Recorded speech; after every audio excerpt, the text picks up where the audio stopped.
साल 1800 के मध्य की बात है। आग जलती थी, सूरज चमकता था, लेकिन एक सवाल अब भी अनसुलझा था।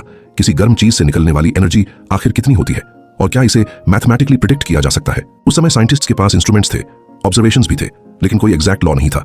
यहीं से शुरू होती है स्टेफान बोल्ट्जमैन लॉ की कहानी।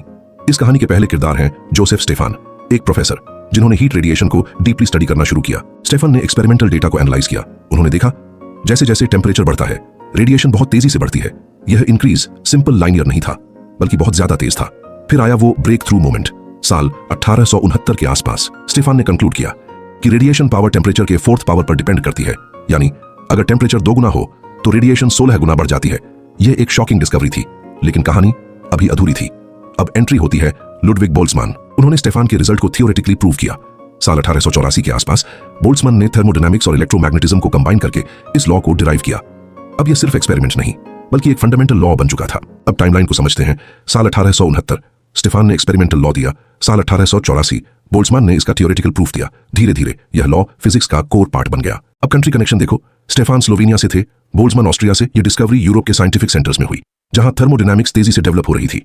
अब इसे सिंपल तरीके से समझते हैं। मान लो आपके पास एक आयरन रॉड है, आप उसे हीट करते हो। पहले वो हल्का गर्म होता है, फिर लाल ग्लो करने लगता है, फिर सफेद चमकने लगता है। जैसे जैसे टेम्परेचर बढ़ता है, एनर्जी रेडिएशन एक्सपोनेंशियली बढ़ती है। यही स्टेफान बोल्ट्जमैन लॉ है। अब रियल दुनिया में इसका असर देखो।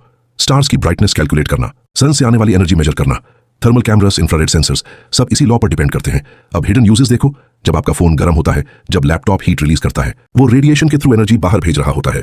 अब मॉडर्न टेक्नोलॉजी में इसका इंपैक्ट, स्मार्टफोन्स में heat management systems, electric vehicles में बैटरी कूलिंग, मेडिकल डिवाइसेस में इंफ्रारेड इमेजिंग, स्पेस टेक्नोलॉजी में सैटेलाइट्स का थर्मल कंट्रोल, कम्युनिकेशन सिस्टम्स में सिग्नल स्टेबिलिटी मेंटेन करना। हर जगह हीट रेडिएशन को समझना जरूरी है। और अंत में यह लॉ हमें बताता है कि टेम्परेचर सिर्फ एक नंबर नहीं है, यह एनर्जी की इंटेंसिटी है। जितना ज्यादा टेम्परेचर, उतनी ज्यादा रेडिएशन। और शायद यही कारण है कि सितारे चमकते हैं, सूरज हमें ऊर्जा देता है, और यह यूनिवर्स एक इनविजिबल एनर्जी फ्लो से भरा हुआ है।